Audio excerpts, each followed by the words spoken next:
कुरान कहता है कि जब आखिरत में पूरे लोगों से हिसाब व किताब होगा तो वो कहेंगे कि ए अल्लाह तू हमें एक बार दुनिया में दोबारा भेज दे ताकि हम तेरे पैगंबरों पर ईमान लाएं और हम तेरी फर्मा बरदारी करें। ये मजमून कुरान मजीद में बहुत मकामात पर आया है। मुशरिक कहेगा वल्लाहि रब्बिना मा कुन्ना मुशरिकीन, अल्लाह की कसम हम तो शिरक करते ही नहीं थे। तो गुनहगार कहेगा अन तक़ूल नफ्सुन या हसरता अला मा फर्रतु फी जम्बिल्लाहि, हाय अफसोस कि मैं अल्लाह के बारे में बहुत सख्त कोताही में मुब्तला रहा। कुरान बयान करता है ना कि तुम्हारी कैफियत क्या होगी उस वक्त, बल्कि कुरान ये बयान करता है जब मौत के वक्त तुम बरज़ख की जिंदगी अपनी आंखों से देखोगे तो उस वक्त तुम्हारी क्या कैफियत होगी। देखें, एक तो मरता हुआ इंसान हमें नजर आ रहा होता है, लेकिन एक मरते हुए इंसान को भी कोई कुछ नजर आ रहा होता है जो हमें नजर नहीं आता और ना वो हमें बता सकता है। जैसे जो आदमी बिस्तर पे लेट जाए सोने के लिए, तो एक पोजीशन तो ये होती है जिसमें वो मुकम्मल जाग रहा होता है, जिसमें हमसे उसका राब्ता होता है। एक पोजीशन ये होती है जिसमें वो गहरी नींद सो रहा होता है, उसका हमसे रिश्ता डिस्कनेक्ट हो चुका होता है, हमसे कोई राब्ता उसका नहीं होता। हम उसे हंसने की बात करें हंसेगा नहीं, रुलाने की बात करें रोएगा नहीं, कितनी खतरनाक खबर दें उस पर कोई असर नहीं होगा। लेकिन हमें यह लग रहा होता है कि ये बेहोश है, मगर वो एक अलग दुनिया में घूम रहा होता है। वो जिस दुनिया में घूम रहा होता है उसके ख्वाब कहा जाता है, आलम ख्वाब। वो ये समझता है कि ये हकीकत है उस ख्वाब को। अच्छे ख्वाब भी होते हैं, बुरे ख्वाब भी होते हैं। बाज अच्छे ख्वाब ऐसे हैं, आंख खुलती है तो इंसान अफसोस करता है, यार मैं तो समझ रहा था ये सच्ची मुच्ची का हो रहा है मेरे साथ। बाज बुरे ख्वाब होते हैं, इंसान की आंख खुलती है, शुक्र अदा करता है, अल्लाह तेरा शुक्र है कि ये ख्वाब था, अल्लाह तेरा शुक्र है ये ख्वाब था। लेकिन ख्वाब में उसको ये एहसास नहीं होता कि मैं ख्वाब देख रहा हूं। तो एक कंडीशन तो ये है जिसमें वो बिल्कुल हमसे मुनक़ते हो चुका है, एक कंडीशन ये है जिसमें वो हमसे राब्ते में, एक इसके दरमियान की कंडीशन होती है जिसको मैं प्यार से बिटवीन कंडीशन कहता हूं। कहते नहीं इंग्लिश में इसको बिटवीन, लेकिन दरमियान है ना, देसी इंग्लिश ऐसे ही होती है, कोई भी लफ्ज उधार लेके कहीं भी लगा दो। तो बिल्कुल दरमियानी कंडीशन क्या होती है जिसमें वो आधा जाग रहा होता है और आधा सो रहा होता है। कुछ कुछ यहाँ की भी सुन रहा होता है, हमें लगता है कि ये सोया नहीं है अभी, लेकिन थोड़ा गायब दिमाग बन चुका होता है, कुछ चीजें उसको वहां की ख्वाब की नजर आ रही होती हैं। बिल्कुल यही कंडीशन कुरान और सुन्नत से पता चलता है कि जब इंसान की मौत वाक़ई होने वाली होती है तो एक कंडीशन ये होती है जिसमें वो मुकम्मल हई है, मुकम्मल जिंदा है, जिसमें वो हमसे बातचीत कर रहा होता है। एक कंडीशन ये होती है जिसमें वो मुकम्मल उसकी डेथ हो चुकी होती है, उसमें हमारा उससे कोई राब्ता नहीं है, उस पर जो गुजर रही है वो जाने और अल्लाह जाने। जैसे हजरत उमर ने फरमाया ना कि हदीस में आता है ना कि जो बुरा आदमी है जब उसकी मैयत को कब्र की तरफ लेकर जाते हैं तो कहता है कि तुम मुझे कहाँ लेके जा रहे हो, और अच्छे आदमी अच्छा क्या कहता है, मुझे जल्दी लेकर जाओ। ये बरज़ख की बातें हैं जो वो खुद देख रहा है। लेकिन एक हालत मरने वाले की ऐसी है जिसमें वो आधा आलम बरज़ख में और आधा आलम दुनिया में। इस कंडीशन को सकराते मौत कहा जाता है। समझ रहे हैं बात को? क्योंकि यहाँ शरई अहकाम चेंज हो जाते हैं। शरीयत में कुछ अहकाम ऐसे हैं कि अभी उसका हुक्म कुछ और है, मरने के बाद कुछ और है। तो जब इंसान मुकम्मल हयात में हो तो अल्लाह ने उसके लिए तौबा का दरवाजा खोला हुआ है, चाहे उसको 100% यकीन हो जाए कि मैंने कल मरना है या 1 घंटे बाद मरना है, लेकिन तौबा का दरवाजा उसके लिए बोले खुला हुआ है। एक आदमी ने सारी जिंदगी गुनाहों में गुजारी, कुफ्र में, इल्हाद में, शिरक में, खुदा का इनकार करता रहा, अल्लाह के साथ शिरक करता रहा, शराब पीता रहा, जिना करता रहा, 90 साल गुजार दिए उसने। अब उसे डॉक्टरों ने बताया कि आपकी डेथ होने वाली है, आप कैंसर के मरीज हैं, आपकी का जहर यहां तक फैल गया है, या कोई और बीमारी है जिसमें जहर फैलता है, यहां तक फैल गया कि 24 घंटे में के अंदर अंदर आपकी डेथ हो जाएगी। ये भी अब तौबा करेगा तो अल्लाह इसकी तौबा कबूल करेंगे, ये अल्लाह का वादा है। दिल से करे तौबा, ये वाली तौबा ना हो कि अगर नहीं मरा तो ठीक है पुराना स्टाइल, मर गए तो तौबा तो की हुई हमने। वो भी फांसी वाला भी ऐसा ही है, 90 साल में उसको फांसी की सजा सुना दी गई। ये फांसी वाली मिसाल और आसान है। उसको फांसी की सजा सुना दी गई और उसे बताया गया कि 6 महीने बाद आपको हैंग कर दिया जाएगा, लटका दिया जाएगा। ये भी जुल्म है इंसान पर फांसी की सजा देना। बहुत अजाब वाली मौत है जो गला दबा के होती है। इस्लाम ने हुक्म दिया है जिसकी सजा कत्ल है उसको तलवार से सर कलम किया जाए उसका। इसमें तकलीफ कम होती है। जब तलवार लगती है ना उसके यहाँ मुजरिम के, तो सबसे पहले उसका दिमाग का और बॉडी का कनेक्शन खत्म हो जाता है, तो तकलीफ का एहसास खत्म, लेकिन वहशत बहुत होती है। मकसद था शरीयत का कि लोग जुर्म से बाज आ जाएं, तो ऐसा तरीका इस्लाम ने रखा है कि दहशत बहुत बैठ जाए लेकिन मुजरिम को तकलीफ कम से कम हो। तो जब सर पे उसके मुजरिम के तलवार लगती है तो वो सर खोपड़ी वहां जाके गिरी, तड़पता बहुत है, ब्लीडिंग होती है।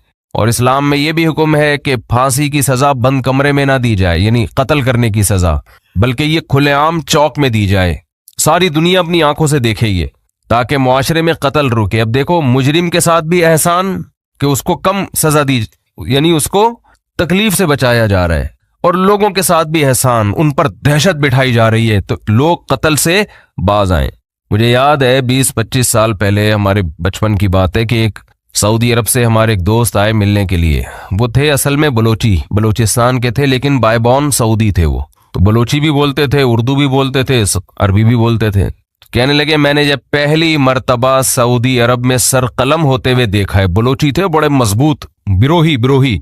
कह रहे मैं 2 घंटे ऐसे कांपता रहा हूं लाश को देख के ना, जो सर कलम किया है, तो 2 घंटे में ऐसे खौफ से कांपता रहा हूं। तो बताओ जिसने ये मंजर देखा हो वो कभी किसी के कत्ल का सोच सकता है जब उसको पता हो कि मेरा भी अंजाम होगा। खैर बात कहां से कहां चली गई जी। हाँ, मैं ये कर रहा था कि डाकुओं पर शरीयत ने रहम नहीं किया है। खैर मैं ये कर रहा था कि एक शख्स 90 साल की उम्र, उसकी सारी जिंदगी कत्ल में गुजरी, डकैतियों में गुजरी, जुल्म में गुजरी। कोर्ट ने फैसला किया, जो कि नहीं करती आमतौर पे, लेकिन कर दिया कि इसको फांसी पे लटकाया जाएगा, 6 महीने बाद लटकाया जाएगा। इसे लोगों ने आके बताया तौबा कर ले, गुनाह से माफी। ये कह रहे नहीं करूंगा तौबा में। वो 6 महीने भी उसने गुजार दिए, कुफर बकता रहा, कोई खुदा नहीं है, कोई मुझे दोबारा रिहाई मिली, दोबारा ये काम करूंगा। यहां तक कि 1 हफ्ता रह गया, फिर इसे किसी मौलाना साहब ने कहा तौबा कर ले, कह रहे नहीं करूंगा तौबा। फिर 1 दिन रह गया, फिर 1 घंटा रह गया, फिर आखिर का 1 मिनट रह गया। इसे 6 महीने पहले भी यकीन था कि मुझे कत्ल किया जाएगा, लेकिन तौबा नहीं कर रही है, इस चांस पे कि शायद रिहाई हो जाए। बाज लोग जबान के बड़े पक्के होते हैं, चाहे वो काफिर ही क्यों ना हो। कहते हैं जैसे हम अंदर से वैसे ही हम बाहर से। जैसे नबी सल्लल्लाहु अलैहि वसल्लम के चचा अबू तालिब थे ना, मौत के वक्त कलमा नहीं पढ़ा। उन्होंने कहा नहीं, अब अगर मैं पढ़ूंगा लोग कहेंगे सारी जिंदगी जिस दीन पर कायम रहे मौत के डर से, तो मैं नहीं पढ़ूंगा कलमा। जैसा जो मैं हूं अंदर से वैसा ही मैं क्या हूं। उनकी एक राय थी कि मैं जैसा रहा हूं वैसा ही रहूंगा मैं। हमारे नबी को बहुत अफसोस हुआ, बहुत गम हुआ। अल्लाह ने फरमाया इन्नका ला तहदी मन अहबबता, ए मोहम्मद सल्लल्लाहु अलैहि वसल्लम जिससे आपको मोहब्बत है, हिदायत का इख्तियार आपके हाथ में नहीं है। ये नहीं कि आपको जिससे मोहब्बत है आप उसको हिदायत भी दे दें, ये नहीं हो सकता। हिदायत तो जो चाहेगा उसे मिलेगी, और ये अल्लाह के हाथ में है। हजरत बिलाल का नबी से कोई रिश्ता नहीं, गुलाम, रंग भी स्याह, कौम भी अलग, गुलाम, उनको हिदायत मिल गई। चाहत थी उनके दिल में, तलब थी। तो बाज ऐसे होते हैं कि वो इकरार नहीं करते, वो कहते हैं मौत के वक्त भी हम नहीं, हालांकि मौत के वक्त उनको ये होता है कि शायद इस्लाम ने जो कुछ कहा हो वो सच कहा हो, लेकिन वो कहते हैं नहीं, जिस पे हम जिंदगी में रहे उसी पे रहेंगे। तो ये जो 90 साला शख्स था जिसने सैकड़ों इंसानों को कत्ल किया, हजारों को कत्ल किया, खुदा से बगावत की, अल्लाह के वजूद का इनकार किया, इससे बड़ा मुजरिम दुनिया में कोई नहीं हो सकता था। इसे बताया गया 6 महीने बाद तुम्हें लटका दिया जाएगा। लोगों ने कहा तौबा कर ले, इसने कहा कि नहीं, क्योंकि इसको ये था कि शायद मैं रिहा हो गया, 1% चांस है, तो मैंने तो वो बदमाशियां दोबारा करनी है, फिर मैं किस मुंह से लोगों के पास जाऊंगा। लोग कहेंगे अच्छा पहले इस्लाम बातिल था अब इस्लाम सही हो गया, तो इसने डिले की। इसने कहा नहीं, यहां तक कि इसको लटकाने में 1 मिनट बाकी है, 1 मिनट। इसको यकीन हो गया मेरी जिंदगी सिर्फ कितनी देर की है, 1 मिनट की। अब रिहाई की तमाम अपीलें मुस्तरद हो चुकी हैं, लेकिन है पूरा जिंदा, अभी आलम बरज़ख को इसने अपनी आंखों से देखा नहीं। अब अगर ये तौबा कर ले बिल्कुल फांसी के फंदे की तरफ जा रहा है, इसको जल्लाद लेके जा रहा है लटकाने के लिए, यहां तक कि स्टूल पे इसको खड़ा कर दिया। एन इस वक्त भी अगर ये तौबा करेगा तो अल्लाह का वादा है इसकी तौबा अल्लाह कबूल करेगा। लेकिन उस तौबा में शर्त यह है कि ये दिल में इरादा हो कि अगर बिलफर्ज छूट गया, मैं कुदरत की तरफ से कुछ भी होगी, तो मैं दोबारा पुरानी जिंदगी की तरफ नहीं लौटूंगा। ये दिल की हालत तो अल्लाह ही जानता है ना। ये पक्का आजम दिल से हो और जबान से इकरार करे कि अल्लाह मैं इस्लाम को कबूल करता हूं, मैं तेरे वजूद का कायल, तेरी तौहीद का कायल, तेरे पैगंबरों का कायल, मुझे अगर रिहाई मिल गई तो मैं दोबारा उस पुरानी जिंदगी की तरफ नहीं आऊंगा। हालांकि रिहाई मिलने का कोई चांस नहीं है। कुरान से, सही अहादीस से, मुतवातिर अहादीस से अहले सुन्नत वल जमात का अकीदा है कि इस वक्त 1 सेकंड की तौबा अल्लाह इसके तमाम गुनाहों की दीवार को गिरा डालेगी। वजह क्या है? इसने अभी तक आखिरत देखी नहीं है। अल्लाह इसको बख्शने का बहाना क्या तलाश करेगा? हो सकता है फरिश्ते एतराज करें, अल्लाह तो मौत का यकीन है इसको, इसकी तौबा किस बात की? अल्लाह कहेंगे मौत का तो यकीन है, लेकिन फरिश्ते और आखिरत इसने अपनी आंखों से गैब पर ईमान है, और गैब पर ईमान अल्लाह कबूल करता है। बहुत से लोग इस कंडीशन में भी तौबा नहीं करते, बल्कि ज्यादातर तो नहीं करते। बहुत मुश्किल है भाई बात समझाना, कैसे सब। क्या ज्यादातर लोग इस कंडीशन में तौबा करते हैं? बोलो, नहीं करते। जाओ अस्पतालों में कैंसर के मरीजों को जाके देख लो, जैसे थे वैसे के वैसे ही हैं। गैर मुस्लिमों को देख लो, बिस्तरे मर्ग पे तड़प रहे होते हैं। जो बुत परस्त था वो बुत परस्ती में ही मरता है, वो फिर भी नहीं करता तौबा।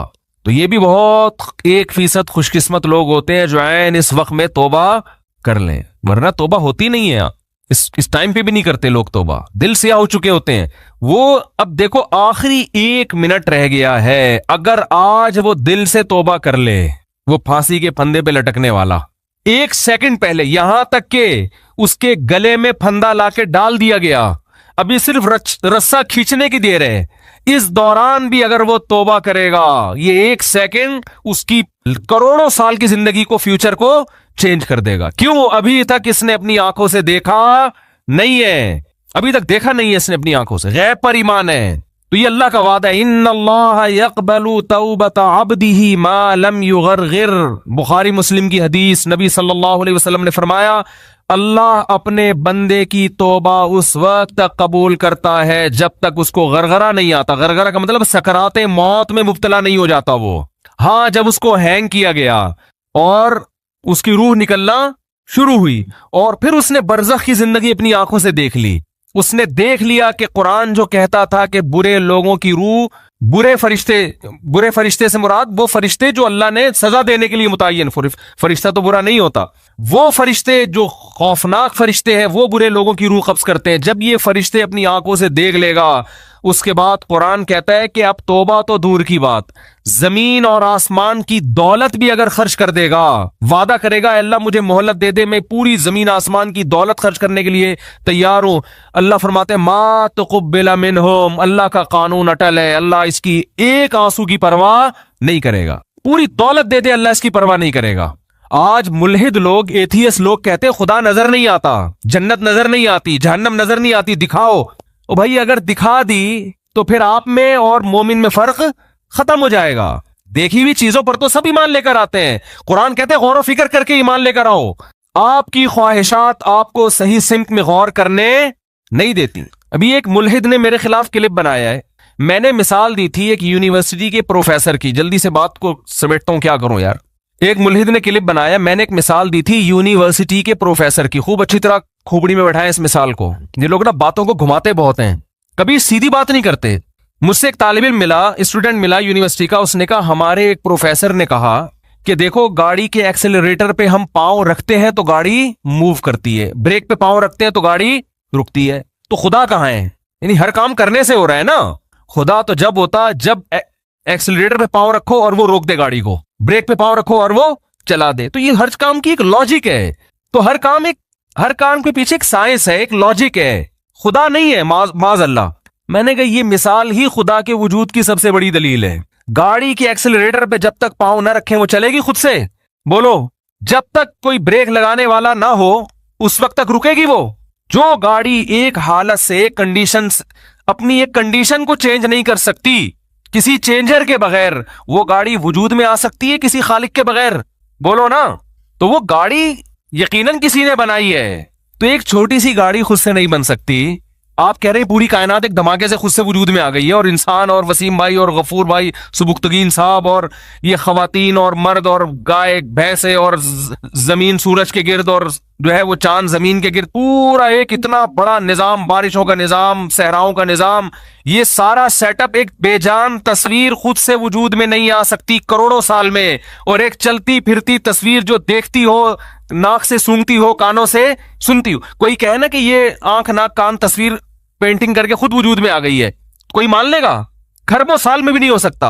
लेकिन एक ऐसी आंख वजूद में आ गई जिसमें देखने की सलाहियत, एक ऐसी नाक वजूद में आ गई जिसमें सूंघने की सलाहियत। ये और मेरा एतराज था, उस मुल्हिद ने इस एतराज का जवाब नहीं दिया। उसने जवाब क्या दिया है? उसने कहा गाड़ी की मिसाल यहां फिट नहीं आती, क्योंकि गाड़ी बनी हुई चीज है, उसमें एवोल्यूशन नहीं होता, और इस कायनात एवॉल्व होकर यहां तक पहुंची है। नहीं आई बात समझ में? कह रहे गाड़ी जो है ना वो एवॉल्व थोड़ी हुई है यहां तक, गाड़ी तो किसी ने बनाई है, तो गाड़ी पे फिट नहीं हो सकती। सवाल तरबूज के मुतालिक था, जवाब में क्या पेश किया जा रहा है? खरबूजा। आपसे सवाल पूछा इम्तिहान में, मोहम्मद बिन कासिम ने हिंदुस्तान पे 17 क्या किए? आपने कहा मोहम्मद बिन कासिम नाश्ते में पराठा खाता था। अगला बोलेगा भाई तुमसे पूछा क्या जा रहा है? वो सॉरी महमूद गजनवी ने, मोहम्मद बिन कासिम ने नहीं। वो सुबह नाश्ते में क्या खाता था? तो ये जवाब थोड़ी होगा। सवाल दोबारा दोहरा देता हूं मैं, एक मामूली सी चीज एवोल्यूशन के जरिए कार की शक्ल इख्तियार नहीं कर सकती।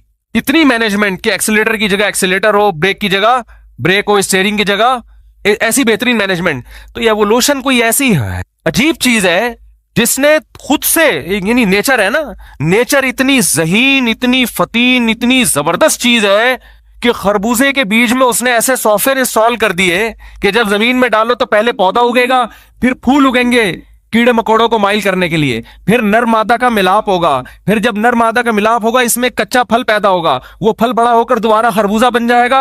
हर खरबूजे में दोबारा ऐसे सैकड़ों बीज होंगे जिनको डालोगे तो फिर यही प्रोसेस होगा। हजारों साल से ये प्रोसेस हो रहा है और ये फितरत ने खुद अपने आप को मैनेज कर लिया। खुदा की कसम दुनिया में इससे बड़ा बेवकूफ और झूठा और कज्जाब और दज्जाल कोई नहीं होगा जो ये दावा करे। आप इंसान को मानते हो एवोल्यूशन हो रहा है, इर्तिका, उर्दू में इर्तिका कहते हैं इसको। ये क्या इर्तिका है यार? के देखो इर्तिका, बंदर करोड़ों साल तरक्की करते करते इंसान तक पहुंच जाता ना, ये होता ना इर्तिका। यहां क्या हो रहा है? 9 महीने में क्या इर्तिका हो रहा है? एक पानी का कतरा मां के रहम में जाता है भाई, और 9 महीने में मां रोटी खा रही है। 9 महीने के अंदर उसमें आंख, नाक, कान, दिल, दिमाग, जिगर, गुर्दे, फेफड़े, हर चीज बन बन के अपनी जगह फिट होके, और ऐसी मैनेजमेंट है खानदानी। इधर बच्चा मां के पेट से बाहर आया, फौरन मां की छातियों में दूध पैदा हुआ। पानी मेल का है और बच्चा फीमेल के बतन से पैदा हो रहा है, इन दोनों के मिलाप से। और इन दोनों का मिलाप बच्चा पैदा करने के लिए नहीं था, अपनी ख्वाहिश पूरी करने के लिए, सेक्स के लिए था। उस सेक्स के नतीजे में इंसान वजूद में आ रहा है। उन दोनों में भी आपस में कोई रब्त नहीं है। जानवर जब मेल फीमेल आपस में मिलते हैं, उनके दिमाग में भी नहीं होता कि हमने नस्ल बढ़ानी है, वो अपनी ख्वाहिश पूरी करने के लिए मिलते हैं। लेकिन फितरत ने ऐसी जबरदस्त मैनेजमेंट की हुई है, इनकी ख्वाहिश पूरी करने के जज्बे को इनकी ब्रीडिंग का जरिया बना दिया। ये भाई ऐसी मैनेजमेंट अल्लाह की कसम करोड़ों अरबों खरबों साल में भी ऑटोमेटिकली खुद ब खुद नहीं हो सकती। वो सेक्स के लिए जा रहा है उसके पास, उसके दिमाग में नहीं है कि औलाद पैदा होगी।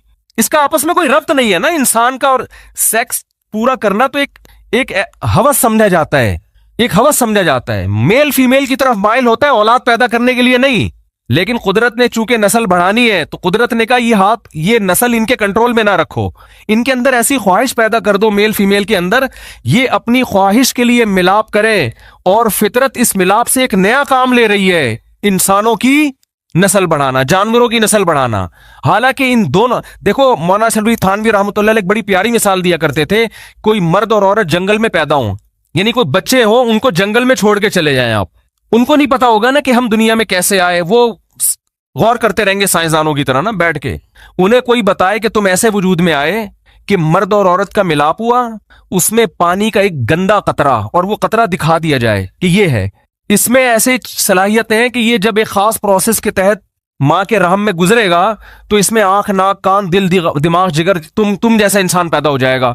मौलाना थानवी फरमाया करते थे, वो 100 दफा आप कुरान पे हाथ रख के कस्में उठा लें, वो इस बात का यकीन नहीं करे। वो कह रहे हो ही नहीं सकता, वो फर्जी मफरूजे गढ़ेगा, वो कहेगा ये नहीं हो सकता। जब तक वो अपनी आंखों से देख न ले, देखेगा तो कहेगा कि वाकई ये हुआ है। हम तो देख रहे हैं अपनी आंखों से, इसलिए मानते हैं। तो क्यों खुदा के दुश्मन बने हुए हो भाई? मान लो इस खुदा ने मिट्टी, और फिर देखो कह रहे हैं कि मिट्टी से बनाया। कुरान कभी कहता है मिट्टी से बनाया, कभी कहता है पानी से बनाया। तो कह रहे हैं कुरान की आयतें आपस में टकरा रही हैं। कुरान ही पढ़ लिया होता तो आपको पता चल जाता। कुरान कह रहे हैं सूरह हज के पहला रुकू, या अय्युहन्नास इन कुंतुम फी रैबिम मिनल बास, है लोगों अगर तुम्हें यकीन नहीं आता ना मैं मिट्टी को दोबारा कैसे इंसान बनाऊंगा, फइन्ना खलकनाकुम मिन तुराब, सबसे पहले हमने तुम्हें मिट्टी से बनाया, सुम्मा मिन नुतफा, फिर उस मिट्टी को नुत्फे में तब्दील करके फिर नुत्फे से बनाया, सुम्मा मिन मुज़गा, फिर उस नुत्फे को हमने मिन अलका, खून में तब्दील किया, सुम्मा मिन मुज़गा, फिर गोश्त में तब्दील किया। तो कुरान कहीं कहता है खून से बनाया, कुरान कहीं कहता है गोश्त के लूथड़े से बनाया, कुरान कहीं कहता है मिट्टी से बनाया। कुरान इन तमाम एतराजात का एक आयत में जवाब दे देता है कि ये तरतीब वार बनाए हमने। लेकिन कुरान असल में जो बताना चाह रहा है, मुल्हिद वहां से ऐसे नजरें चुरा के भागते हैं और ऐसे नाबीना बन जाते हैं जैसे कबूतर बिल्ली को देख के आंखें बंद कर लेता है। कुरान कह रहा है ये सारे प्रोसेस एवोल्यूशन का नतीजा नहीं हो सकते। इतना जबरदस्त फितरत अपने आप को मेंटेन नहीं कर सकती कि पहले मिट्टी से मनी का कतरा बन रहा है, फिर उस मनी मां के रहम में जा रही है, वो गोश्त में, वो खून में तब्दील, फिर खून गोश्त में तब्दील, फिर गोश्त, और ये सारी ऐसे, कोई ऐसा नहीं कि लूथड़ा बाहर आ जाए। जब तक मां के पेट में खूबसूरत इंसान तैयार नहीं हो जाता, इंतहाई बदबूदार होता है, जब तक वो तैयार नहीं होता इंतहाई खूबसूरत बन के बाहर निकलता है, और इधर निकलते ही मां की छातियों के अंदर खुदा दूध पैदा कर देता है। ए लोगों, अगर तुम्हें शक है खुदा तुम्हें मिट्टी में जाने के बाद दोबारा कैसे जिंदा करेगा, अल्लाह फरमाते हैं अपने माजी की तरफ देखो, जो इस तरह से 9 महीने के अंदर इतने प्रोसेस से गुजार के इंसान बना सकता है एक पानी को, वो इस मिट्टी में जान डाल के तुम्हें दोबारा भी इंसान बना सकता है। तो सवाल मेरा क्या था और जवाब घुमा दी। और नीचे लोगों के कमेंट्स हैं, हाथ तान के रखो इन मौलवियों को, खींच के रखो, इस तरह की ना कमेंट्स होते हैं लोगों के कि ये लोगों को मजहब के नाम पे उल्लू बना रहे हैं। मजहब ने जितना मौलवियों को जकड़ा है ना, इतना आप लोगों को नहीं जकड़ा। थोड़ी देर के लिए अल्लाह ना करे, अल्लाह ना करे, हम तसव्वुर कर ले मजहब की चादर उतार के फेंक दे हम, तो हमारे लिए भी अय्याशी के दरवाजे खुले हुए हैं, जैसे आपके लिए खुले हुए हैं। अय्याशी अय्याशी, फिर तो जो चाहे करो भाई। लोग ये ताना देते हैं कि इन मौलवियों की इज्जत मजहब की वजह से हो रही है, इसलिए मजहब की तरफ लोगों को लाते हैं। मजहब से हटेंगे, जाहिर है जो लोग हाथ पांव चूम रहे हैं, इज्जत दे रहे हैं, वो खत्म हो जाएगी ना। हदिये मिलते हैं लोगों की तरफ से, नजराने मिलते हैं, उन दावा है ये। फर्ज कर लो हदिये नजराने भी मिल रहे हैं, आप भी अपने बच्चों को फिर मौलवी बना दो ना। हमारे साबिक सदर को चाहिए कि वो अपने बच्चे को मदरसे में दाखिल कर दें। उसमें अय्याशी क्या है, बोलते क्यों नहीं? उसमें ज्यादा अय्याशी होनी चाहिए ना। फिर वही मिसाल है, लोग मुझे कहते हैं 4 शादियों में अय्याशी, में कहता हूं फिर करवा लो, हमारे साबिक सदर से बोलो आप कर लो 4 शादियां। अय्याशी का तो किसको शौक नहीं होता? दुनिया के हर अय्याश आदमी को चाहिए 4 कर ले, वो कहता है नहीं, ना ना ना ना ना, इसमें अय्याशी, बोलते क्यों नहीं है। तो आप ऐसी अय्याशी का लेबल हमारी तरफ लगा रहे हो जो अय्याशी आप खुद करने के लिए तैयार नहीं हो। आप कह रहे हो ना कि नबी सल्लल्लाहु अलैहि वसल्लम नकल कुफर नबाशत, 9 बीवियां रख के माज अल्लाह नकल कुफर अय्याशी की है, तो आप 4 रख के अय्याशी कर लो। आप तो बीवी बनाने के लिए तैयार नहीं होते, आप गर्लफ्रेंड पे गुजारा करते हो, क्योंकि आपको पता है कि इस्लाम ने जब 4 की इजाजत दी है तो मर्द के जिम्मे इतने खर्चे डाल दिए हैं कि मर्द ये कहता है मैं इस पूरी डिटेल के साथ, इस नान नफका उठाने के साथ मैं 4 करने का इरादा नहीं करता, वो नहीं इस अय्याशी पे आता। अक्सर ये काम मजहबी लोग करते हैं, अय्याश लोग, शराब कबाब वाले ये काम नहीं करते। और रहा मसला कि उलमा की गाड़ियों को देखते हैं, लोग लैंड क्रूजर में घूम रहे हैं, उलमा के माजी को देखो। हम जब मदरसे में गए ना, पहला साल था हमारा, तो अरबी की एक किताब हम पढ़ रहे थे, उसमें एक बड़ी जबरदस्त बात लिखी। हम बड़े उलमा को देखते थे, बड़ी गाड़ियां, और हम अपनी हालत देखते थे हमारे, तो हमने कहा यार हम तो पता नहीं फ्यूचर कुछ खाने को मिलेगा कि भी नहीं मिलेगा, क्योंकि सारे उलमा के साथ ऐसा थोड़ी होता है। तो हमारे उस्ताद ने बताया कि जो उलमा के फ्यूचर को देख के जिंदगी गुजारेगा ना, वो नाकाम होगा। वो क्या होगा? इन उलमा का, यानी वो गुमराह हो जाएगा। इन उलमा का माजी देखा करो कि इन्होंने माजी कैसे गुजारा है, तो जाओ मदरसों में जाके देख लो, आप भी देख लो, हम आपको दिखा देंगे कैसा होता है।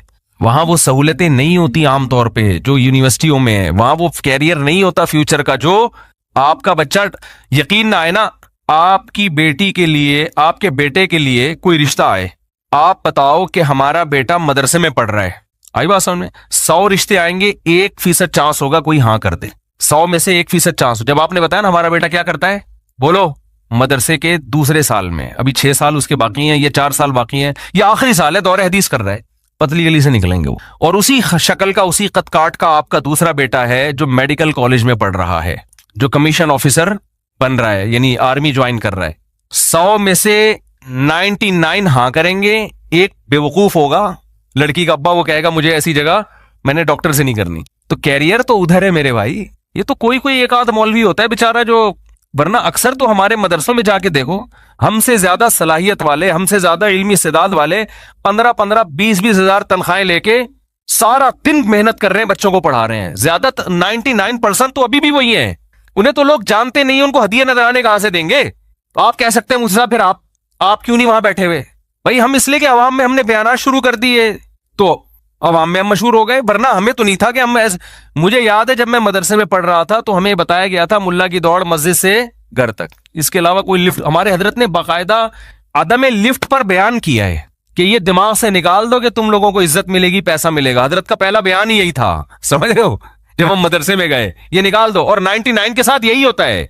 शायद अल्लाह ताला ने ये देखा होगा कि ये किश्तियां जला के आए। हम तो मदरसे में जब गए तो हमें तो नहीं पता था हमारा फ्यूचर क्या होगा। हमने कहा यार इल्म हासिल करते हैं, तबलीग में वक्त लगाएंगे, दीन का कोशिश करेंगे लोगों को दीन पे लाने की। पैसे मिल गए ठीक है, नहीं मिले तो भी ठीक है, यही सोच के आए थे, वक्फ करके बस खत्म, अब वापस नहीं जाना। तो किसी को मिल जाते हैं, किसी को नहीं मिलते, किसी का कारोबार चमक जाता है, किसी को इज्जत ज्यादा मिल जाती है, अक्सर को नहीं मिलती। अक्सर हमारे मदरसों में जो असातिज़ा और उलमाए किराम है 99% गरीब हैं, हालांकि इल्मी इस्तेदाद उनकी बहुत ज्यादा और काम दीन का बहुत कर रहे हैं।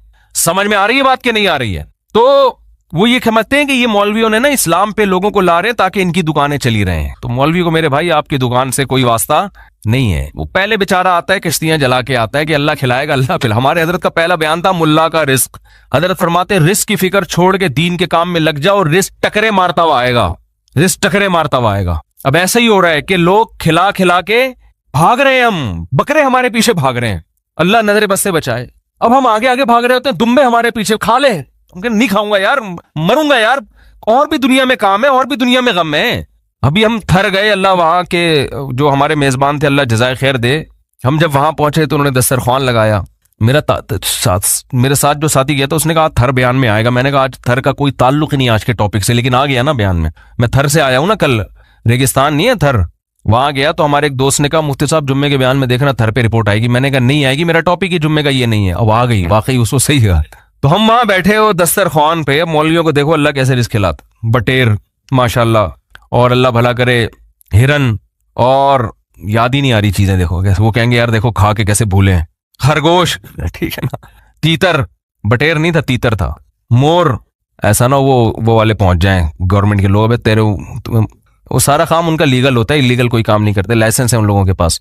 तो ऐसी चीजों के गोश्त जो कभी ख्वाब में देखे भी नहीं, खा नहीं सकता इंसान, एक चीज खाएगा भाई। तो फिर कह रहे हजरत ये भी थोड़ा, मैंने कहा यार इंसान है, हम खुद हिरन थोड़ी हैं पूरा जंगल खा जाए। तो अर्ज ये करना है कि आप उलमा के ना फ्यूचर को देख के लोग बहुत मुतासिर होते हैं, तो ऐसा नहीं है। इनकी बड़ी, मैं अपने बारे में नहीं कह रहा, लेकिन उलमा की मदरसों में बड़ी कुर्बानियां होती हैं, खासतौर पे शहरी लोगों की। जिस हमने जो कॉलेज में माहौल गुजारा ना, जब हम मदरसे आए हैं तो ऐसा लगता था कि जेल की कोठरी।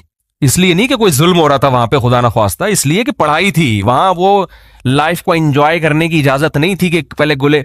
कॉलेज पहुंचते पहुंचते रास्ते में कोई खरबूजे वाला, कोई तरबूज वाला नहीं छोड़ते थे, हम सब कुछ खाते पीते, फिर आखिर में गन्ने के रस पीने के बाद 2 घंटा लेट पहुंचे कॉलेज में। फिर वहां जनाब हो रहा है, फिर जिस दिन मूड हुआ कि यार आज मजा नहीं आ रहा क्लास में, निकलो यार, तो निकल गए जुड़िया बाजार तक, करीब में एसएम साइंस कॉलेज के जुड़िया बाजार निकल लिया। सारे ही ऐसे कर रहे होते हैं, कोई हम अकेले नहीं है। जिस दिन मूड अच्छा है पढ़ लिया बैठ के, मूड अच्छा नहीं है तो फिर मैं तो कम से कम नकल नहीं करता था, वरना हमारे जितने माशाल्लाह स्टूडेंट थे तबीयत से फर्रे लेके जाते थे एग्जामिनेशन हॉल में, उनको पढ़ने की जरूरत ही नहीं है। एक लड़का कल मुझे मिला, फेल हो गया। मैंने कहा फेल होने का आपके पास ऑप्शन ही नहीं था, आपने इंटर किया, आप तो फर्रे लेकर, पूरी क्लास फर्रे लेकर जा रही है। कह रहे यार मेरी पैंट में कोई जगह ऐसी नहीं थी जहां मैंने फर्रे, समझते हैं ना, रखे होंगे आप लोगों ने भी। कह रहे कोई पैंट में जगह ऐसी नहीं, कोई कमीज ऐसी नहीं, कोई कुर्ता। कराची की भी माशाल्लाह हुकूमती सतह पे ये काम हो रहा है अल्हम्दुलिल्लाह। एग्जामिनेशन हॉल में कराची में जो तालिब इल्म किताब लेके पढ़ रहा है, दुनिया में उससे बड़ा बेवकूफ कोई पैदा ही नहीं हुआ आज तक। बस देख के किताब समझ में आनी चाहिए। अब कराची वालों ने यह किया कि देख के भी इतनी सलाहियत खत्म हो गई है कि फर्रा रख के भी समझ में नहीं आ रहा होता। हकीकत वो लड़का जो कल मुझे मिला है ना, आप भी थे ना साथ में, मैंने कहा तुम फेल कैसे हो गए? कह रहे किताबें लेके भी गया मैं इम्तिहान गाह में, फर्रे भी थे, सब कुछ था, टीचर ने बाहर निकल के बैठ गया। टीचर ने कहा भाई शोर नहीं मचाना, जिसने जो करना है कर ले, यहाँ बैठ के पेपर हल करे, शोर नहीं, आवाज नहीं आनी चाहिए। इतने अल्हम्दुलिल्लाह अभी आदाब हैं। कि शोर नहीं होना चाहिए, चुप करके नकल भी करनी है, चुप शोर नहीं आए। कह रहे वो कुर्सी बाहर डाल के बैठ गए एग्जामिनर, तो कह रहे हमने दबा गया, छाप रहे फिर भी फेल हो गया। इतना भी नहीं पता कि ये सवाल आपसे मोहम्मद बिन कासिम के बारे में पूछा है कि वो सिंध में कम दाखिल हुए, फर्रे में लिखा है मोहम्मद बिन कासिम सुबह चाय पीते थे। यानी इतनी सलाहियत भी नहीं है कि यार जो सवाल पूछा जा रहा है ये फर्रा उसी का है या किसी और चीज का है, बस जो निकाला शायद यही उसका जवाब, वही छाप के आ गए। ये काम तो मुल्हिद ने नहीं किया यार। तो ये है इट इज कॉल्ड कराची, यहां से साइंसदान पैदा होंगे अजीम। बस खत्म कर रहा हूं मैं। यहां से कौन पैदा होगा? ये मौलवियों का कसूर नहीं है, आज हर मलबा मौलवियों पे गिराया जा रहा है। मजहब है जो साइंसी तरक्की में रुकावट बन रहा है। मैं मजहबी घराने का था अल्हम्दुलिल्लाह, इसलिए मैं नकल नहीं करता था। मुझे टीचरों ने किताबें, जब मैं सेकंड ईयर में था टीचर ने खुद किताब लाके दी, बोला 50 रुपए दे दो। मैंने कहा 1 रुपया भी नहीं दूंगा और ये लेके जाओ यहां से, इसलिए कि मेरे वालिद ने मना किया हुआ था, बेटा गुनाह मिलता है, क़यामत के दिन सजा मिलती है। और अगर मैं नकल करता तो मजहब को छोड़ के करता मैं। तो ये जो आपके मुल्क में तरक्की नहीं हो रही, ये मजहब का इससे ताल्लुक नहीं है, ये आपके अपना ये लिबरल लोग हैं जो ये बर्बाद किया हुआ इन्होंने हमारा मुआशरा। और हर वो चीज भी कह रही है, देखो पाकिस्तान एक इस्लामिक कंट्री है लेकिन इसमें करप्शन देखो कितनी है। इस्लामिक कंट्री नाम का है, अगर हकीकत में होता तो करप्शन ना होती। इस्लाम से ज्यादा मुजरिम के लिए सख्त, इस्लाम चोर का हाथ काटने का हुक्म देता है। दुनिया में है कोई ऐसा मजहब? इतनी चोरी करने से अल्लाह का माल चोरी किया मखलूक का, अल्लाह को अपने बंदों का, ह्यूमन राइट्स का इतना ख्याल है। देखो नमाज कजा कर दो, हाथ काटने का हुक्म नहीं है। अल्लाह ने कहा तौबा करके मुझे मनाओ, क्योंकि ह्यूमन राइट्स से इसका ताल्लुक नहीं है। इसका ताल्लुक किससे है? खुदा के हक से है। अल्लाह ने कहा मुझे मनाओ, तौबा करो, बहुत बड़ा जुर्म किया, आखिरत में सजा मिलेगी, दुनिया में नहीं। तौबा करो मेरे सामने। हज आपने नहीं किया, फर्ज है, कोई सजा है इस्लाम में? कितना बड़ा हुक्म है ना अल्लाह का। अल्लाह ने धमकियां दी है, मैं उससे बेपरवाह हूं, आखिरत में सजा मिलेगी, दुनिया में नहीं। चोरी कर दी, किसी के पैसे चुरा लिए, अल्लाह को इतना गुस्सा है कि इसका हाथ काट दो। तो ह्यूमन राइट्स लिबरल लोगों के यहां ज्यादा है, इस्लाम के यहां ज्यादा है? इस्लाम के यहां ज्यादा है। इस्लाम कह रहे हैं हुकूकुल इबाद में सिर्फ अल्लाह से माफी मांगना काफी नहीं, उस बंदे से भी माफी मंगवानी पड़ेगी। ये हमें ह्यूमन राइट्स का बताएंगे जो तभी देखो ये क्या हाल हुआ है हमारे मुल्क का। तो मजहब ना होने का ये नतीजा है। और मैं कहता हूं यूरोप में, अगर लोग कहते हैं यूरोप में मजहब नहीं है, अमेरिका में मजहब नहीं है, इतने अच्छे कानून, मैं कहता हूं अगर मजहब होता तो इससे ज्यादा अच्छे होते, वो इससे ज्यादा अच्छे होते। तो मजहब हमेशा खैर ही पैदा करता है। मजहब हमेशा शर को, सही मजहब हो अगर, वो शर को खत्म करता है। तो लेबल काफी नहीं है मजहब का, मजहब को फॉलो करना पड़ेगा आपको। तो बस जल्दी से बात खत्म करता हूं मेरे भाई। अल्लाह का कानून ये है कि जब तक अपनी आंखों से मौत के फरिश्ते नजर ना आए उस वक्त तक अल्लाह ने तौबा का ऑप्शन रखा हुआ है। और जब ये मंजर आपने अपनी आंखों से देख लिया, अल्लाह कहते हैं बेड़ियां रगड़ता रहेगा, कल्ला इन्नहा कलिमतुन हुवा काइलुहा, तौबा का कलिमा तेरी जबान से निकला हुआ एक कलमा है जो हवा में तहलील होके खत्म। अल्लाह के यहां इसकी कोई वैल्यू नहीं है। नबी सल्लल्लाहु अलैहि वसल्लम ने फरमाया कि जहन्नम की आग समंदर का पानी खुश नहीं कर सकता, हदीस का मफहूम है, लेकिन 2 कतरे जहन्नम की आग को ठंडा कर देते हैं। एक अल्लाह के रास्ते में शहीद होते हुए, जो शहीद के खून का पहला कतरा जमीन पे गिरने से पहले उस जहन्नम की आग को अल्लाह ठंडा कर देते हैं। एक अल्लाह के खौफ से रोया हुआ आंसू, क्या जबरदस्त मिसाल है। इतना सा आंसू है, लेकिन अल्लाह जब तक जिंदा है आप, इस आंसू की अल्लाह की नजर में ऐसी वैल्यू है कि ये जहन्नम की भड़कती हुई आग को ठंडा करने के लिए काफी है। तो भाई खुशकिस्मत वो है जो मौत से पहले पहले तौबा कर। अब आप ये ना सोचें कि यार ठीक है आखिरी फंदे तक लटकने तक, आखिरी मिनट में भी तौबा कबूल होती है तो डिले कर लो। तो ये दो गड़बड़े का अंदेशा इसमें। नंबर 1, आपको क्या पता कि आप किस वक्त मरेंगे, आपका आखिरी मिनट कब आएगा, समझते हो? फांसी के मुजरिम को तो पता होता है लटकने वाला हूं, हर मौत मरने वाले को यह पता नहीं होता।